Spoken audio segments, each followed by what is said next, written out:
अब स्टार्ट करते हैं न्यूमेरिकल नंबर 4, जिसमें हम लोगों ने फाइंड करना है एंगुलर स्पीड को और एंगुलर स्पीड इन रेवोल्यूशन पर सेकंड। यहाँ पर हम लोग फाइंड करेंगे दोनों फॉर्म्स में एंगुलर स्पीड को। So numerical number 4 is a motor car is travelling at a speed of 30 metre per second. If its wheel has a diameter of 1.5 meter, find its angular speed in radian per second and revolution per second. Data है हमारे पास, speed of car is equal to v is equal to 30 metre per second, diameter of wheel d is equal to 2r which is equal to 1.5 metre as r is equal to 0.75 metre. Find हम लोगों ने क्या करना है, angular speed in radian per second which is equal to omega and angular speed in revolution per second which is equal to omega.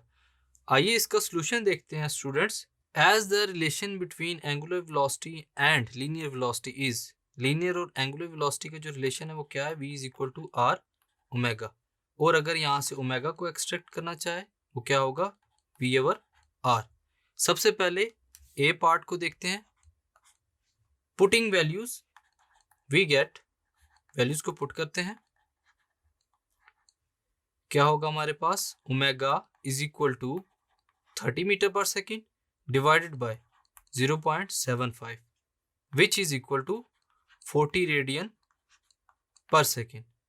यह है omega की value किस फॉर्म में, रेडियंस के फॉर्म में। पार्ट बी है हमारे पास, as 1 revolution is equal to 2 pi radian. So 1 radian will be equal to 1 revolution divided by 2 pi. So angular velocity will become, क्या होगी angular velocity, omega is equal to 40 multiply by 1 revolution divided by 2 pi per second। Values को solve करेंगे तो हमारे पास क्या होगा, 40 divided by 6.28 revolutions per second।